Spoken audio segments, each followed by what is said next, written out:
In the corner of the room stood an ornate freestanding oval mirror. The brass frame had etchings of words written in a language he did not recognize, which was a surprise to him, as his grandfather had him study 12 languages, including Greek and Latin. He caught his reflection. His muddy brown hair sat wavy around his ears, and despite his moody disposition, his eyes twinkled. He had always been scrawny and small, but the young man looking back at him in the mirror was taller, with a healthy glow. He stood up straight and squared his shoulders, clenching his biceps and setting his jaw. Then a pair of sky-blue eyes blinked at him from behind his shoulder. As quick as a flash, he turned to see who was standing behind him. He recognized those eyes, but no one was there. Jack looked back at the mirror and took a step closer, his heart thumping and ears ringing. Next to his head, he saw a spray of blonde hair obscuring a woman's eyes. He took another step and squinted. A delicate hand rose and brushed the strands of hair away from a porcelain face. His eyes lingered on a pretty pair of rosebud lips, and 2 glittering eyes met his gaze. They held eye contact for a moment. Then a blast of frosty air shot past Jack from the corner of the room. Startled, he stumbled forward, grasping the frame to find his balance. He didn't dare to break eye contact with the woman in the reflection, for fear that she might disappear again if he did. Then a stronger blast hit him from behind. It was as if an unseen energy willed him to fall. Jack clutched the frame as his body went hurtling forward.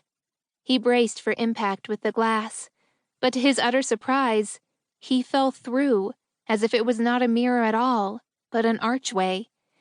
Shards of glass surrounded him and hung in the air, sparkling like glitter. Jack marveled at the sight. Then another gust of air scattered them as far as the eye could see.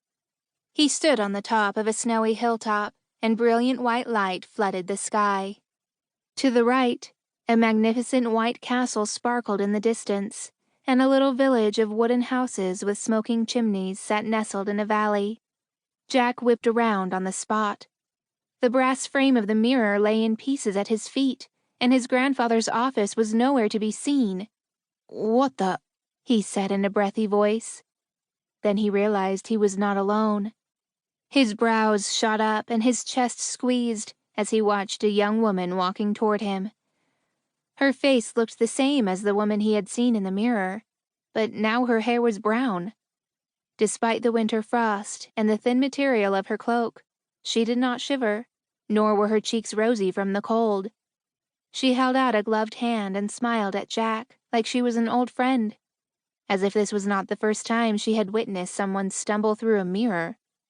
"Quickly," she said in a hushed voice, her smile fading as she grabbed his hand. Jack stumbled forward, his legs like jelly as he struggled to keep up. The young woman broke into a run, her feet flying across the snow with ease, cloak billowing out behind her. Jack's chest burned and the snow crunched under his feet. "Wait, I can't," he gasped and came to a halt. The young woman's eyes flashed as she stopped and looked at him with alarm. "We can't stay here, Jack. We have to go." Surprised at the sound of his name, Jack began moving again, and the 2 of them hurried down the hilltop towards the castle. All the while, the mystery woman kept her face forward, never so much as glancing back. The ground leveled as they entered a woodland. Jack's lungs burned, and his legs refused to walk any further. He doubled over, gasping for air. "We can't stop," the young woman urged. Jack looked up and frowned. How was she not out of breath? They had been running at full pelt for several minutes, and his heart was about to burst out of his rib cage. Yet she hadn't broken a sweat. "Who are you? How do you know my name?" he asked through gulping breaths. "And where am I?" The young woman took a step closer, her warm breath tickling his forehead as she bent down to him. "You have a lot of questions, but for now I only have one answer." Her voice was soft and musical, and her words seemed to soothe his troubled soul. But then her eyes darkened. "Trust no one."